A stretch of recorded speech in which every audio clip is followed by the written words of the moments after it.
It's Thursday, May 23rd, and from WBHM News, I'm Richard Banks with today's top stories. After years of increases, Jefferson County is seeing a decline in overdose fatalities. For the first 4.5 months of this year, numbers from the county coroner's office show a decrease of almost 29% in overdose deaths as compared to the same period last year.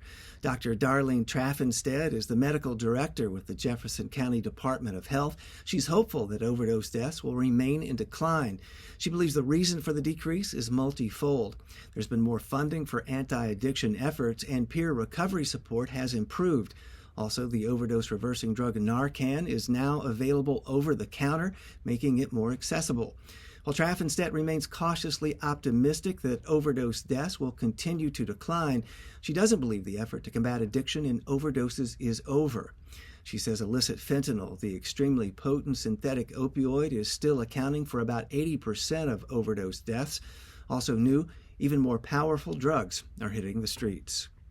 Alabama lawmakers are studying whether to change the way the state funds its K-12 schools. A joint legislative committee met yesterday on the issue.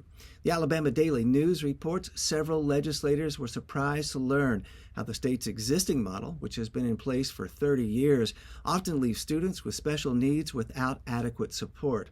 Members discussed if the state should consider funding schools based more on student needs, as opposed to the current method that effectively divvies up funds based on total headcount.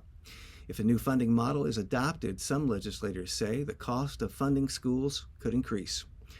And home sales increase across Alabama for the third consecutive month. According to figures from the Alabama Association of Realtors, April saw a near 4% increase in sales as compared to the previous month. Also, a longer-term trend shows total sales volume in the state increased by 20% in the first quarter of the year. While many metrics are still down compared to recent years, realtors believe conditions will continue to improve over the summer. For instance, inflation has slowed and the median sales price of a home has declined by more than 4%. Possibly leading to more home sales. You'll find more news anytime at WBHM.org. You can also hear local newscasts during WBHM's broadcast of Morning Edition and the afternoon's All Things Considered. That's each weekday on 90.3 WBHM Birmingham.